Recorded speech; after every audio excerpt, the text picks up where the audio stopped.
Bonsoir à toutes, bonsoir à tous, bienvenue, je suis très heureux de vous accueillir sur ce plateau. Je suis vraiment ravi de vous accueillir dans cette Assemblée Générale nouvelle formule que l'on veut dynamique.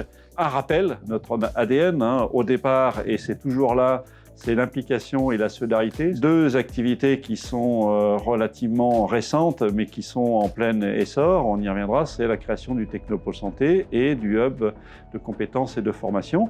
Et le développement des outils de communication ont pour objet principal de se faire connaître auprès de plein de parties prenantes, mais c'est aussi d'attirer de nouveaux adhérents. Et j'espère que aujourd'hui, beaucoup d'entre vous auront envie de faire partie de l'aventure. Toute bonne association qui se doit a besoin d'avoir des finances qui sont saines. Et on peut dire que cette année, l'année 2020, on peut déjà faire un bon point, c'est-à-dire que nous avons, au niveau des membres de l'année 2020, 10 nouveaux membres. On y va pour les votes et dès que vous avez l'info en régie, on est preneur. Je vous annonce que sur les 4 résolutions, les 4 sont acceptées avec validation de celles et ceux en coulisses qui sont là pour contrôler tout cela. L'année 2021, on y est bien tous conscients ici que ça a été une année de transition, une année transitoire. On a néanmoins pu mener un certain nombre de projets et en particulier sur le premier semestre, on a inauguré des ateliers via des webinaires du fait des contraintes sanitaires et on s'est aperçu que c'était finalement un modèle qui fonctionnait assez bien. Et nous allons essayer de redévelopper des ateliers en présentiel parce que rien ne vaut le contact humain sur ces opérations-là. On réfléchit à un déplacement d'un certain nombre de personnes de BFCare, de Bourg-Franche-Comté, pour aller gérer un salon international à Milan qui s'appelle le CPHI. Maxence, mon charmant, moi j'aimerais savoir pourquoi avoir créé au sein du pôle BFCare une commission RH-RSE.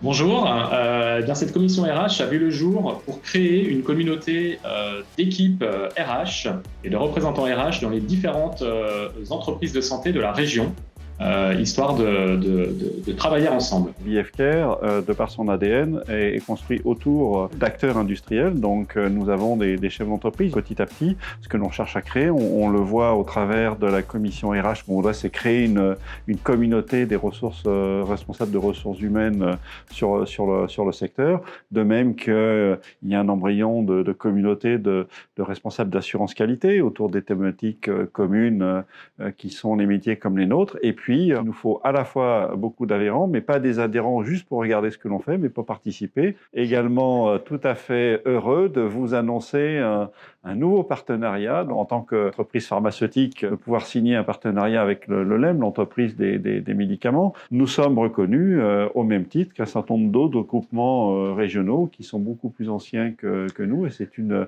certaine fierté. Danielle Juban, vice-présidente de Dijon Métropole, nous a rejoint. Bonsoir Danielle. Bonsoir Vincent, bonsoir Patrick. Bonsoir, Dijon est devenu métropole en 2017 et a fait le choix de développer 4 filières d'excellence, dont la santé. C'est le premier pôle régional des industries de santé avec 4000 emplois, une centaine d'entreprises, 1,2 milliard de chiffre d'affaires. Qu'est-ce que c'est que Finance Gestion ? C'est, comme son nom l'indique, une société de gestion qui est spécialisée dans le capital investissement régional au stade de l'amorçage, au démarrage des premiers financements, premier tour de table et les financements ultérieurs. Et c'est vraiment important d'insister sur la deuxième partie, notamment quand on intervient dans le domaine de la santé, il faut être là au tout début et il faut être là aussi dans les étapes ultérieures. Urgo RID, comme on dit, Recherche, Innovation et Développement, en début d'année a lancé le projet Genesis avec un objectif et c'est l'un des projets les plus ambitieux d'Urgo, c'est créer de la peau artificielle, comme l'a dit Madame Juban, pour cicatriser les plaies de patients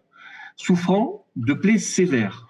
En fait, on est très heureux d'être à Dijon parce que, certes, nous avons le soutien d'un certain nombre d'acteurs d'État comme BPI France, mais Dijon Métropole nous a accompagnés et nous accompagne dans notre ambition en acceptant de partager aux côtés du FNADT, c'est-à-dire de la préfecture aux côtés de la région d'ailleurs, ils acceptent, et ils ont été très moteurs pour accepter de partager ce risque aux côtés du team Genesis et pour relever ce challenge exceptionnel. Le DUIA Santé s'adresse aux professionnels de santé, aux ingénieurs, aux enseignants-chercheurs, aux industriels qui veulent faire des projets ou des défis IA Santé. Cette année, c'était un très gros succès. Nous avons eu 27 étudiants de France et de Navarre. L'objectif de ce DU a été d'introduire, mais non seulement de développer des applications IA Santé dans le domaine du diagnostic, la prédiction, l'imagerie, etc.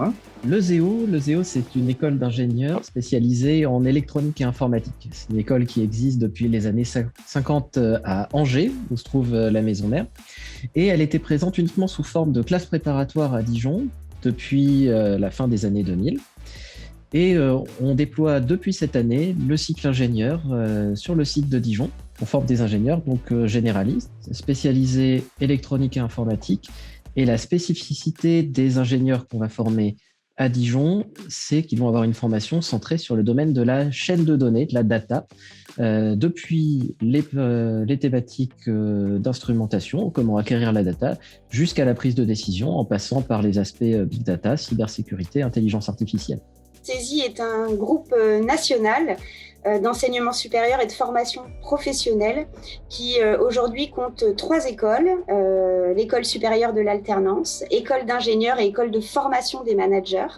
On accompagne différents publics et ces écoles ont une envergure nationale mais multisite. Donc aujourd'hui on compte 25 campus sur tout le territoire français. Daniel Juban, vous retenez quoi de ces témoignages? Écoutez, je pense qu'ils traduisent l'énergie que nous menons, que nous avons en accompagnement des acteurs que sont BFCare. Et je crois que nous essayons de créer tous ensemble les conditions du succès sur ce territoire qui doit être marqué par cette filière santé. On se retrouve très prochainement pour d'autres thématiques avec d'autres invités. En tous les cas, c'est toujours un plaisir. Merci Daniel Juban, merci Patrick Alexandre, merci à tous.